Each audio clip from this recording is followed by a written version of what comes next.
नमस्कार दोस्तों, मैं नरेश शर्मा आपका स्वागत करता हूं द एक्सीलेंस क्लासेस के लेक्चर सीरीज में, जिसमें हम कवर कर रहे हैं इकोलॉजी एंड एनवायरनमेंट।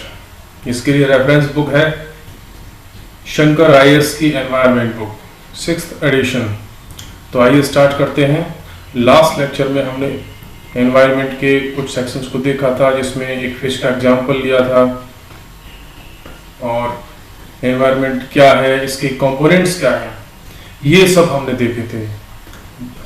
आज हम इसमें स्टार्ट करें levels of organisations in ecology. Ecology में जो ऑर्गेनाइजेशंस हैं, मींस जो कोई जीव है वो किस तरीके से अपने आप को ऑर्गेनाइज करके जीते हैं, उसके लेवल पर उनकी ऑर्गेनाइजेशन कैसे होता है उनका, आज हम इसको कवर करने वाले हैं। तो इसमें जब हम बात करते हैं लेवल्स की, वो भी किसके, ऑर्गेनाइजेशंस के, किसमें, इकोलॉजी में, तो ये मेनली कितने प्रकार के होते हैं? ये मेनली होते हैं 6 टाइप्स के। और जो कौन कौन से हैं, जो कि नीचे दिए गए हैं। नंबर वन आता है इसमें इंडिविजुअल कौन होता है? That is organism is an individual living being that has the ability to act or function independently। means ऐसा कोई भी जीव जंतु जो इंडिपेंडेंटली फंक्शन कर सकता हो, इंडिपेंडेंटली कोई कार्य कर सकता हो, उसे हम कहते हैं इंडिविजुअल। जैसे एक मनुष्य इंडिपेंडेंटली अपने कुछ कार्य को कर सकता है।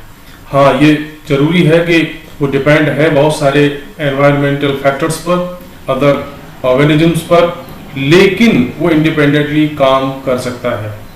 इट में भी प्लांट, ये कोई प्लांट हो सकता है, एनिमल हो सकता है, बैक्टीरियम हो सकता है, फंजाई हो सकता है, एक्सेट्रा, कुछ भी हो सकता है जो कि इंडिविजुअल कहलाता है।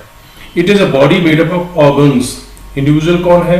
ये बॉडी है। और बॉडी किससे मिलकर के बनती है? ऑर्गन से मिलकर के, ऑर्गेनेल से मिलकर के, या other parts that work together to carry out on the various processes of life. बहुत सारे ऐसे ऑर्गन्स, टिश्यूज, डाइजेस्टिव सिस्टम, या ऐसे बहुत सारे सिस्टम से मिलकर के एक बॉडी बनती है, तब जाकर के बनता है कौन? एक इंडिविजुअल। उसके बाद आती है, बात करते हैं उसकी जो सेकंड लेवल है, वो है पॉपुलेशन। पॉपुलेशन क्या होती है? Population is a group of organisms. किसका ग्रुप है ये? ऑर्गेनिजम्स का ग्रुप है। Usually of the same species. Means जब हम ह्यूमन पॉपुलेशन की बात करते हैं तो यहाँ केवल ह्यूमन की बात करते हैं, जो ह्यूमन स्पीसीज है। अगर हम बफेलो पॉपुलेशन की बात करेंगे तो वहां पे केवल बफेलो की बात होगी। जब हम टाइगर्स की पॉपुलेशन को काउंट करेंगे तो वहां पर केवल टाइगर्स की बात होगी। और occupying A defined area during a specific time. और पॉपुलेशन के साथ और क्या जुड़ा हुआ है कि वो किस एरिया में है और किस समय पर है। मींस जब हम इंडिया की पॉपुलेशन की काउंट करते हैं तो उसमें एक ईयर होता है कि ये पॉपुलेशन इस ईयर में काउंट की जा रही है। जैसे कि लास्ट टाइम पॉपुलेशन हुई थी, पॉपुलेशन का जो सेंसस हुआ था वो हुआ था 2011 में, तो वो क्या हो गया? एक स्पेसिफिक टाइम हो गया। स्पेसिफिक टाइम क्या हो गया? 2011, ठीक है। और एरिया क्या हो गया? एरिया हो गया इंडिया, कि इंडिया के अंदर उस पॉपुलेशन को काउंट किया गया था। किसकी पॉपुलेशन? लोगों की, ह्यूमन की पॉपुलेशन काउंट की गई थी। और ह्यूमन क्या हो गई? उसके लिए एक स्पीसीज हो गई, ठीक है। अब हम आगे बढ़ते हैं। Population growth rate is the percentage variation between the number of individuals in a population at two different times.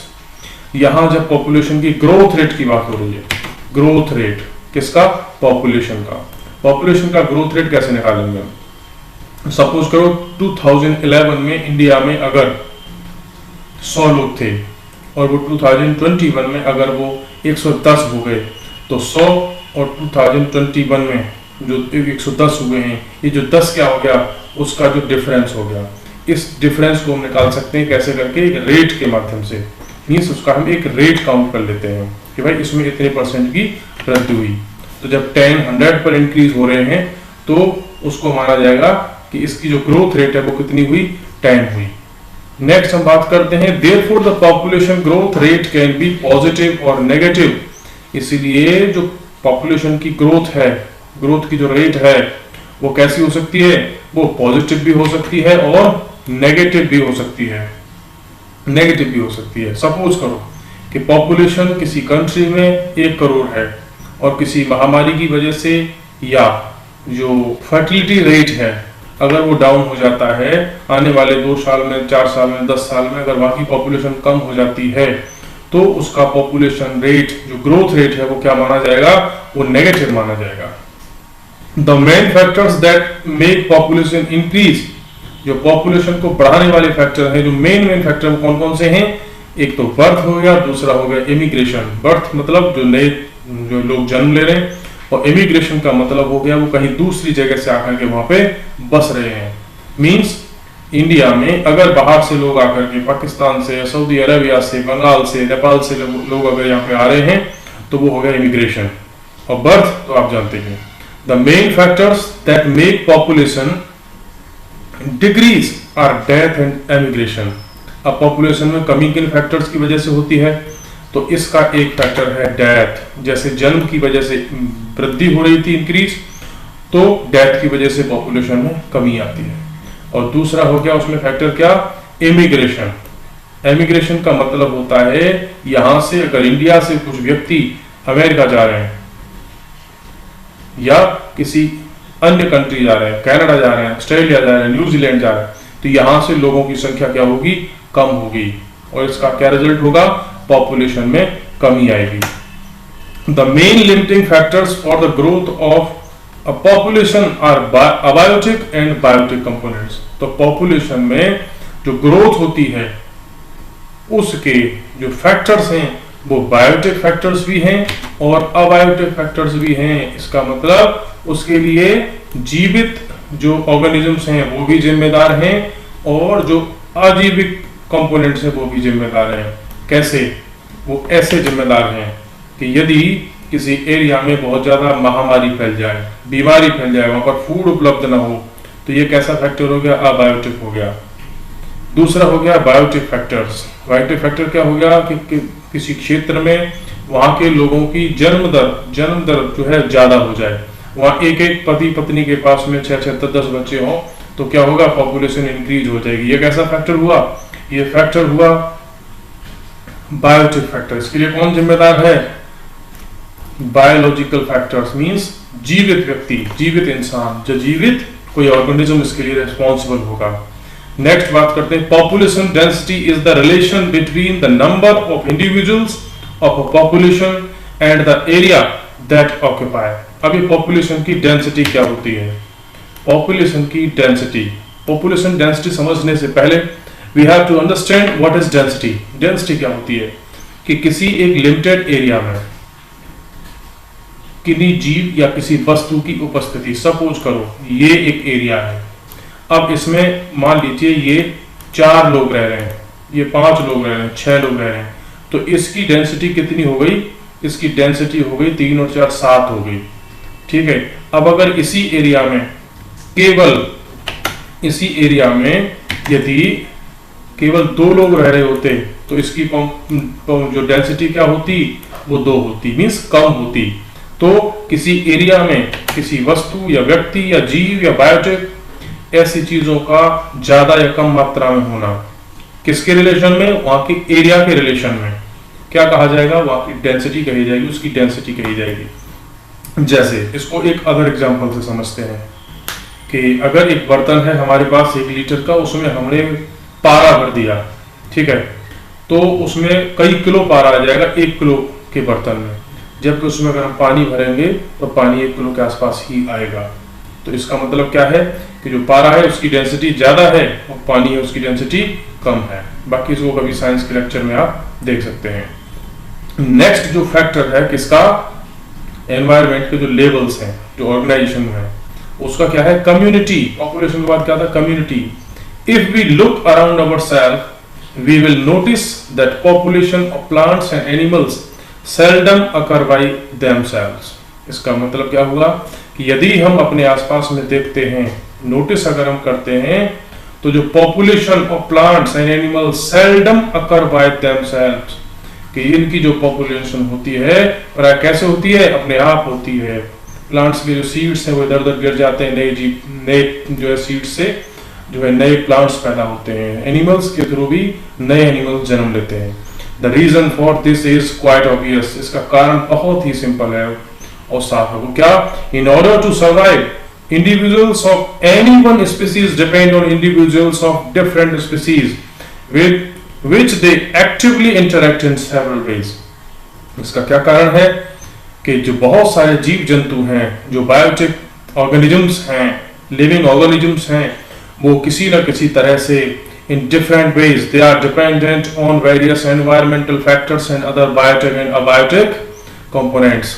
वो लिविंग नॉन लिविंग इनके साथ में क्या रहते हैं, उन पर डिपेंड रहते हैं। इसी वजह से उनकी पॉपुलेशन में वृद्धि या कमी होती रहती है। नेक्स्ट बात करते हैं एग्जाम्पल के थ्रू। क्या कि animals require plants for food and trees for shelter. Animals को फूड के लिए भी प्लांट की जरूरत होती है और अपने शेल्टर के लिए, घर के लिए भी जरूरत होती है। चिड़िया जो अपना घर भी बनाती है पेड़ पर, और पेड़ से मिलने वाले बहुत सारे फ्रूट्स या सीड्स का वो अपने फूड के रूप में भी यूज करते हैं।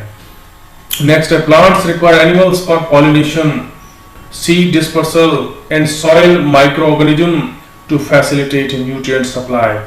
यह बात हो रही है कि कैसे एनिमल्स, प्लांट्स एक दूसरे पर डिपेंड रहते हैं। या बात करते हैं कि plants require animals for pollination. जो प्लांट्स हैं उनको पॉलिनेशन के लिए किसकी आवश्यकता होती है? एनिमल्स की आवश्यकता होती है। जैसे कि एक तितली, एक मधुमक्खी, ये जब एक फूल से दूसरे फूल पर बैठते हैं तो उनके जो पॉलिनेट्स होते हैं उनको एक जगह से दूसरी जगह पर ये क्या करते हैं, ट्रांसफर करते हैं। या जो चिड़िया होती हैं, बर्ड्स होती हैं, वो बहुत सारे सीड्स को खाती हैं, फ्रूट्स को खाती हैं, तो उनके साथ में वो जो सीड हैं एक जगह से दूसरे जगह तक पहुंचते हैं तो बिखर जाते हैं और आगे चल करके वही सीड्स एक प्लांट में, एक ट्री में कन्वर्ट हो जाते हैं। And soil micro organism to facilitate nutrient supply. Plus ये जो प्लांट्स हैं, जो एनिमल्स हैं, प्लस जो सॉइल के अंदर रहने वाले बहुत छोटे छोटे जीव हैं जिनको माइक्रो ऑर्गेनिज्म बोलते हैं, क्योंकि उनको हम नॉर्मली आंखों से नहीं देख पाते, माइक्रोस्कोप की सहायता से उनको हम देख सकते हैं। ये सब आपस में एक दूसरे से क्या है, डिपेंड है। कैसे कि जो मिट्टी है, मिट्टी में बहुत सारे न्यूट्रिएंट्स हैं, वो पेड़ उसको अपनी जड़ों के थ्रू लेते हैं और उन पेड़ों के थ्रू, जब उन पेड़ों की पत्तियों को, उनके फ्रूट्स को एनिमल्स खाते हैं तो वो एनिमल्स तक पहुंचते हैं। वहीं एनिमल्स की जब डेथ होती है तो वही मिट्टी बदल करके वापस किसमें कन्वर्ट हो जाता है, मिट्टी में न्यूट्रिएंट्स के रूप में पहुंच जाते हैं। नेक्स्ट क्या है? नेक्स्ट बात करते हैं हम communities in most instances are named after dominant plant form या species। जो communities हैं उनके जो नाम रखे जाते हैं वो मोस्टली उनकी डोमिनेंट स्पीसीज के नाम पर रखते हैं। कैसे? जैसे कि हमने कहा ग्रासलैंड कम्युनिटी, तो ये इसको ग्रासलैंड हम क्यों कहेंगे? ग्रासलैंड इसको हम इसलिए कहेंगे कि वहां पर जो डोमिनेंट पोजीशन है वो किसकी है? ग्रासलैंड की है। वहां पर घास बहुत ज्यादा है, बाई ग्रासेस। दो इट में कंटेन, भले ही वहां पर आपको बहुत सारे हर्ब्स मिल सकते हैं, झाड़ियां मिल सकती हैं, पेड़ भी मिल सकते हैं, लेकिन उसको फिर भी क्या कहा जाएगा? उसको ग्रासलैंड कहा जाएगा, क्योंकि वहां पर अधिकता किसकी है? ग्रास की है।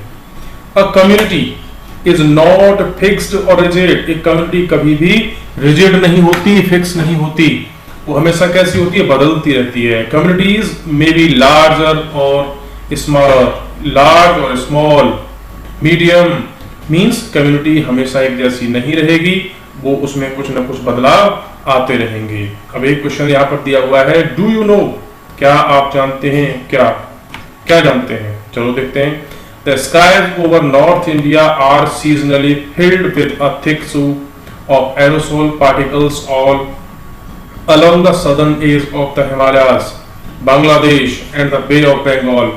ये नासा की रिसर्च की फाइंडिंग्स हैं। ये कह रहा है कि हिमालय के साउथ वाली साइड में, अर्थात हिमालय से साउथ में क्या है अपना ये जम्मू कश्मीर, उत्तराखंड, उत्तर प्रदेश, मध्य प्रदेश, झारखंड, ये वाला एरिया, दिल्ली, हरियाणा, पंजाब, इस क्षेत्र में एक फॉग जैसी कंडीशन बन जाती है, धुंध सा छा जाता है। आपने देखा होगा कि दिल्ली में इसकी बहुत सारी कंडीशन पैदा हुई थी, इमरजेंसी तक लगानी पड़ी थी। केजरीवाल ने और ही उनका फॉर्मूला लागू किया था, किसके लिए? इस पॉल्यूशन के लिए।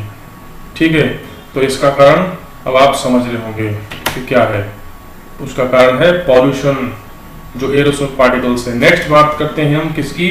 जब हमने कम्युनिटी की बात की तो कम्युनिटी के कुछ टाइप्स भी होते हैं। तो types of community, on the basis of size and degree of relative independence communities में be divided into two types.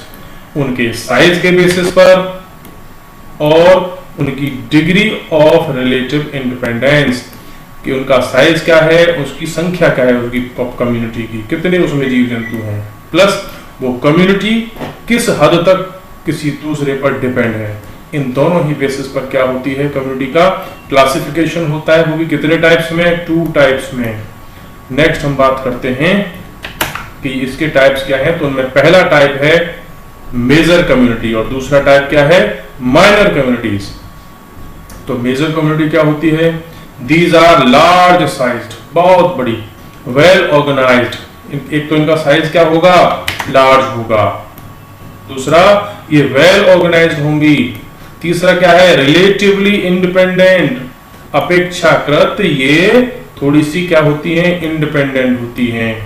They depend only on the sun's energy from outside and are independent of the inputs and outputs from adjacent communities. वो अपने आसपास की वस्तुओं पर, जीवों पर, उन कम्युनिटीज पर बहुत कम डिपेंडेंस उनका होता है। ज्यादातर डिपेंडेंस उनका किन पर होता है, सन की एनर्जी पर। जैसे ट्रॉपिकल एवरग्रीन फॉरेस्ट इन नॉर्थ ईस्ट, इंडिया के नॉर्थ ईस्ट की अगर हम बात करें तो वहां का जो ट्रॉपिकल एवरग्रीन फॉरेस्ट है वो किसके ऊपर डिपेंड है, मोस्टली वो डिपेंड है सन की एनर्जी पर और अपने आसपास के पानी वगैरह पर। मींस उसको दूसरे जानवर की, दूसरे एनिमल की या दूसरे पेड़ की उतनी आवश्यकता नहीं है। अब यहाँ पर हम बात करते हैं, थोड़ा सा देख लेते हैं कि ट्रॉपिकल एवरग्रीन फॉरेस्ट की जब बात होती है तो ये ट्रॉपिक ऑफ कैंसर्स के आसपास में मिलता है, 23rd north and 23rd south. इसको हम किसी अदर लेक्चर में कंट्रोल करेंगे। तो इसके बीच में पाए जाने वाले ऐसे जंगल जो हमेशा हरे भरे रहते हैं उनको क्या कहा जाता है, ट्रॉपिकल एवरग्रीन फॉरेस्ट। अब ये हरे भरे क्यों होते हैं, क्योंकि यहाँ पर इनको जो सफिशिएंट मात्रा में सन की एनर्जी मिलती है, बारिश मिलती है, वर्षा मिलती है, पानी मिलता है। और इन ट्रॉपिकल एवरग्रीन फॉरेस्ट में क्या होता है, जो पेड़ होते हैं, जो ट्रीज होते हैं वो डिफरेंट वैरायटीज के होते हैं। तो कभी एक वैरायटी के पत्ते अपने झाड़ देंगे मींस, और कभी तो दूसरे में तो पत्ते आ ही रहे होंगे मींस, एक साथ सारे पेड़ अपने पत्ते जो है नहीं गिराते, ठीक है। इसीलिए वहां पर कुछ ना कुछ पेड़ तो ऐसे होते ही हैं जिन पर हरी पत्तियां होती है, इसलिए कैसे बने रहते हैं, हमेशा एवरग्रीन। नेक्स्ट बात करते हैं माइनर कम्युनिटीज की। माइनर कम्युनिटीज क्या है, these are dependent on neighbouring communities, ये अपने आसपास की कम्युनिटीज पर क्या होती हैं, डिपेंड होती हैं। And are often called societies, और इनको क्या कहा जाता है, सोसाइटी कहा जाता है। They are secondary aggregations within a major community, और बड़ी कम्युनिटी के अंदर ही एक क्या कह सकते हैं, इसको हम सेकेंडरी कम्युनिटी कह सकते हैं, एक झुंड कह सकते हैं। बड़ी कम्युनिटी के अंदर और भी दूसरे पेड़ पौधे या एनिमल्स का एक community. And are not therefore completely independent units as far as energy and nutrient dynamics are concerned। अगर इनको हम मेजर कम्युनिटी से तुलना करें तो ये थोड़ा सा उनसे ज्यादा क्या रहते हैं, डिपेंड रहते हैं। इनको अदर पर डिपेंड रहना होता है। कैसे, a mat of lichen on a cow dung pad, कि गाय के गोबर पर अगर कुछ कीड़े वगैरह इकट्ठे हो रहे हैं तो उनको जिंदा रहने के लिए क्या चाहिए, वो गोबर चाहिए। या अदर जो कीड़े मकोड़े हैं, जो डीकम्पोजर्स हैं, या किसी पेड़ पर होने वाली अंबर बेल, उसको भी किसी दूसरे पेड़ पर डिपेंड रहना पड़ेगा। जबकि जो एवरग्रीन फॉरेस्ट है, जो पेड़ है, उसकी मोस्टली उसका डिपेंडेंट क्या होता है, अपने आसपास का पानी चाहिए, उसको सन की एनर्जी चाहिए और मिट्टी चाहिए बस। जबकि इनको दूसरे पेड़ों की भी आवश्यकता है, अदर फूड प्रोडक्ट्स की भी आवश्यकता है। नेक्स्ट अब हम बात करते हैं कि जो कम्युनिटी है उसका स्ट्रक्चर क्या है। Structure of community in a common community, in a community, एक कम्युनिटी में the number of species and size of their population vary greatly। वहां पर उनकी जो नंबर ऑफ स्पीसीज हैं, कितनी वैरायटीज हैं वो, और उनका साइज हमेशा क्या होता है, वेरी करता है। वो एक जैसा तो कभी नहीं हो सकता। कैसा हो सकता है कि वेस्ट बंगाल में और गुजरात में दोनों जगह पर सेम काउंटिंग में टाइगर्स मिल जाए? नहीं होगा ना। ठीक, अ कम्युनिटी में है वन और सेवरल स्पीसीज। अब एक कम्युनिटी के अंदर भी बहुत सारी क्या हो सकती हैं, स्पीसीज हो सकती हैं। टाइगर्स के भी कई सारे टाइप्स हो सकते हैं, व्हाइट टाइगर, नॉर्मल टाइगर, ठीक है। और जो लॉयंस होते हैं उसके भी टाइप्स होते हैं कई सारे, जैसे कि अफ्रीकन लॉयन कुछ अलग प्रकार का होता है, और जो एशियाटिक लॉयन होता है वो कुछ अदर टाइप का होता है। एशियाटिक लॉयन कहाँ मिलते हैं? एशियाटिक लॉयन मिलते हैं केवल और केवल इंडिया में, वो भी किधर? गिरी, गुजरात। ये क्वेश्चन कई बार पूछा गया है। नेक्स्ट बात करते हैं हम, the environmental factors determine the characteristic of the community. जो कम्युनिटी है उसकी क्या विशेषताएं होंगी, वो कैसी कम्युनिटी होगी, वो कितनी लार्ज होगी, उसके जो जो जीव होंगे, उसके ऑर्गेनिज्म होंगे, उनका साइज क्या होगा, कलर क्या होगा, इसको भी कौन अफेक्ट करता है? जो एनवायरमेंट के फैक्टर्स हैं वो कवर करते हैं, इसको अफेक्ट करते हैं। The environmental factors determine the characteristic of the community as well as the pattern of organisation of the members in the community. अब उस कम्युनिटी के मेंबर कैसे ऑर्गेनाइज होंगे, किस तरह से वो रहेंगे, क्या खाएंगे, इन सब को भी अफेक्ट करता है कौन? एनवायरमेंट के बहुत सारे फैक्टर्स। अब एनवायरमेंट के फैक्टर्स कौन कौन से हैं? सबसे पहले ही जाना था, वो सनलाइट हो गई, अदर एनिमल्स हो गए, सॉइल हो गया, वाटर हो गया, एयर हो गया, बहुत सारे फैक्टर्स हो गए, ठीक है। वहाँ की जो है टोपोग्राफी हो गई, वहाँ के माउंटेन्स हो गए, प्लेन एरियाज हो गए, ये सब उसमें काउंट होते हैं। नेक्स्ट है the characteristic pattern of the community is termed as structure.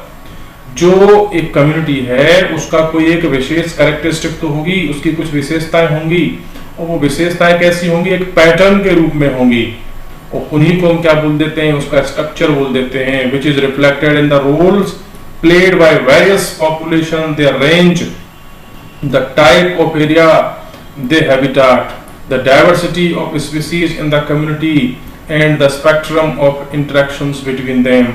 ये जो कैरेक्टरिस्टिक्स हैं वो किससे, उनका एक पैटर्न बन जाता है। वो किसकी वजह से? कि पॉपुलेशन के टाइप की वजह से। पॉपुलेशन कहाँ से कहाँ तक मिल रही है, किस एरिया में है, किस हैबिटाट में है, उसकी डाइवर्सिटी क्या है, उसमें और ऐसे क्या क्या इंक्लूडेड है, उन सब से मिलकर के बनता है उसका स्ट्रक्चर। नेक्स्ट बात करते हैं हम इकोसिस्टम की। अब जब हमने इतनी सारी चीजें समझ ली तो हम बात करते हैं किसकी? इकोसिस्टम की। तो इको और सिस्टम को समझने से पहले थोड़ा सा हम समझ लें कि सिस्टम क्या होता है। सिस्टम बहुत सारे कंपोनेंट से मिलकर के बनता है। जैसे कि कंप्यूटर हो गया, वो क्या एक सिस्टम है, क्योंकि बहुत सारे कंपोनेंट से मिलकर के वो चलता है, इसलिए हम उसको क्या बोलते हैं? कंप्यूटर सिस्टम बोलते हैं। An ecosystem is defined as a structural, कैसा? स्ट्रक्चरल, मतलब उसकी कुछ पैटर्न्स हैं, उसमें कुछ उसकी विशेषताएं हैं, कुछ कैरेक्टरिस्टिक्स हैं, इसलिए कैसा है? इकोसिस्टम क्या है? वो एक स्ट्रक्चरल है। और क्या है? फंक्शनल यूनिट भी है। तो जो इकोसिस्टम है वो स्ट्रक्चरल यूनिट भी है और फंक्शनल यूनिट भी है। स्ट्रक्चरल क्यों है? क्योंकि उसको कुछ अपने पैटर्न है, उसकी कुछ विशेषताएं हैं। और फंक्शनल क्यों है? कि जो इकोसिस्टम है वो कुछ ना कुछ फंक्शन तो करता ही है। जैसे कंप्यूटर है, वो कैसा है? वो स्ट्रक्चरल भी है, फंक्शनल भी है, फंक्शन भी करता है कंप्यूटर, उसका अपना एक स्ट्रक्चर भी होता है। अब जो इकोसिस्टम है वो क्या है? एक यूनिट है। कैसी? स्ट्रक्चरल और फंक्शनल। अब इसमें यदि अब ये है किसकी? Of biosphere. ये जो यूनिट है वो किसकी है? बायोस्फीयर की है। इसमें क्या क्या है? Consisting of community of living beings. अब इस इकोसिस्टम में जो इकोसिस्टम है वो किसका पार्ट है? बायोस्फीयर का। अब इसमें क्या क्या होगी? कम्युनिटी होगी। कम्युनिटी किसकी होगी? लिविंग बीइंग्स की होगी। And the physical environment means जो इकोसिस्टम है किसके अंदर? बायोस्फीयर के अंदर, उसमें लिविंग बीइंग की कम्युनिटी होगी।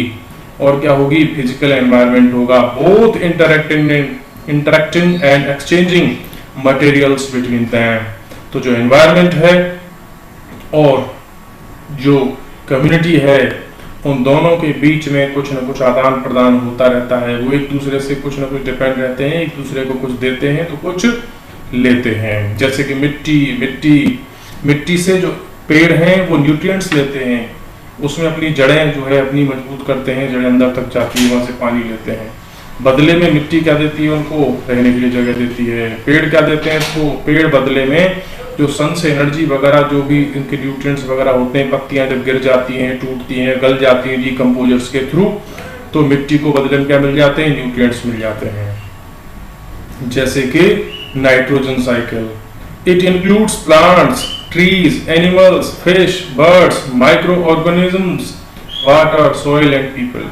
अब इसमें इकोसिस्टम में कौन कौन शामिल है, ये सब शामिल है। कई बार पूछा गया ये क्वेश्चन, तो इसे ध्यान रखें। Ecosystems very greatly in size, बिल्कुल, तो इकोसिस्टम जब उनका पैटर्न अलग हो सकता है तो उनका साइज भी क्या हो सकता है, चेंज हो सकता है।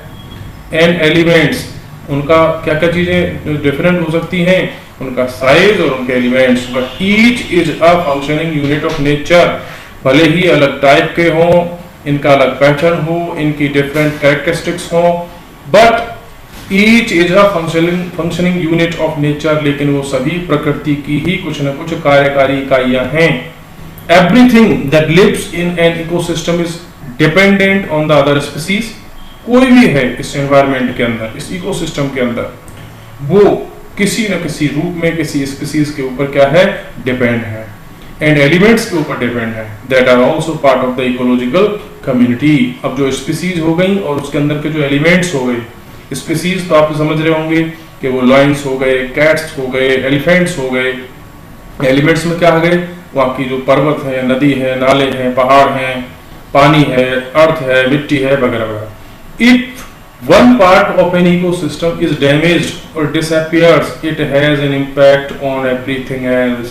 यदि एनवायरमेंट का, इकोसिस्टम का कोई भी पार्ट अगर डैमेज होता है तो उसका असर हमेशा दूसरे वाली स्पीसीज पर, दूसरे तो हिस्सों पर हमेशा पड़ेगा। कैसे, इसका एक एग्जांपल ले लेते हैं। ये सपोज करो एक जंगल में यदि आग लग जाती है तो वहां की जो जीव जंतु हैं वो दूसरी जगह पर जाकर के क्या रहेंगे, शरण लेंगे, वहां पर जाकर के अपने आप को क्या करेंगे, सेटल करने की कोशिश करेंगे। तो अब दूसरी जगह पर जहां जाएंगे तो वहां के जीव जंतुओं के लिए भी तो जगह की आवश्यकता होगी।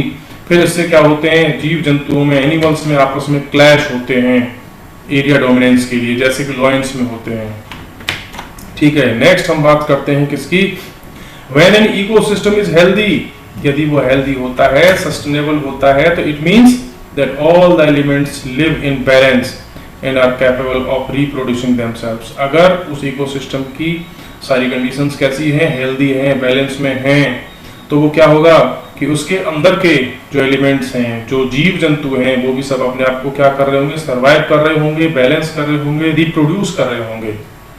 ठीक है, नेक्स्ट बात करते हैं, ecosystem can be as small as a single tree और as large as entire forest. Ecosystem एक पेड़ के बराबर भी हो सकता है, मींस एक पेड़ पर बहुत सारी चींटियां, बहुत सारे जो है पक्षी और छोटे छोटे कीड़े, और उसके नीचे रहने वाले जानवर, उसकी मिट्टी में रहने वाले माइक्रो ऑर्गेनिजम्स, उसकी जो छाल होती है उस पर रहने वाले माइक्रो ऑर्गेनिज्म, ये सब मिलकर के क्या बना गया, ये सब ने मिलकर के बना दिया एक इकोसिस्टम।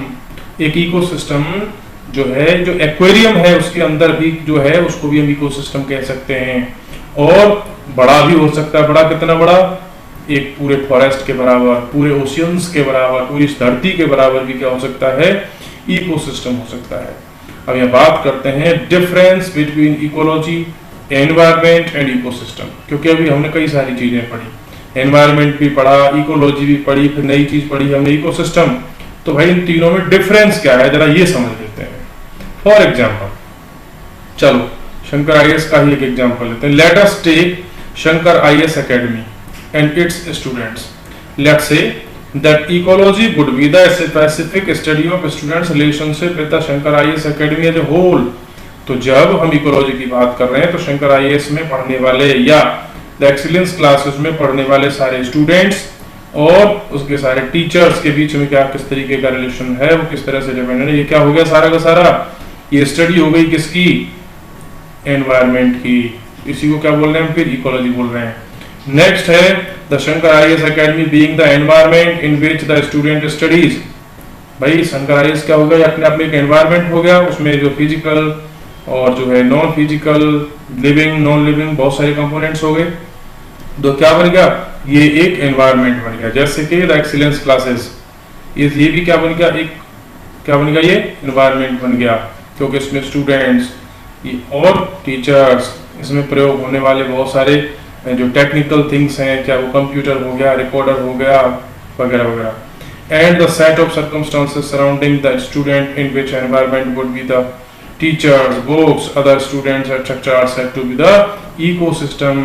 और ये सब मिलकर के क्या बनाएंगे, उसका इकोसिस्टम बनाएंगे। तो आपको समझ में आ गया होगा कि इकोलॉजी क्या है, जो एनवायरनमेंट है, जो नेचर है, उसकी स्टडी हो गई। एनवायरनमेंट क्या हो गया, जो हमारे आसपास में जो कुछ भी हमको दिख रहा है वो सब क्या हो गया, एनवायरनमेंट हो गया। और इकोसिस्टम क्या हो गया, जो एक दूसरे के ऊपर डिपेंडेंसी है, जो एक सिस्टम चल रहा है जिस सब के थ्रू ये जो पूरी जो प्रकृति है, इस सब की जो रनिंग हो रही है एक दूसरे पर डिपेंडेंसी के थ्रू, ये सब पूरा क्या हो गया मिलकर के, ये हो गया इकोसिस्टम। अब बात करते हैं किसकी, कंपोनेंट्स ऑफ इकोसिस्टम, कि इकोसिस्टम के कंपोनेंट्स क्या है, और इसको कवर करेंगे हम नेक्स्ट लेक्चर में। ये लेक्चर पहले से ही जो है 30 मिनट से एक्स्ट्रा का हो चुका है। तो thank you very much for listening. Next lecture में फिर से मिलते हैं, तब तक के लिए bye bye, thank you, take care.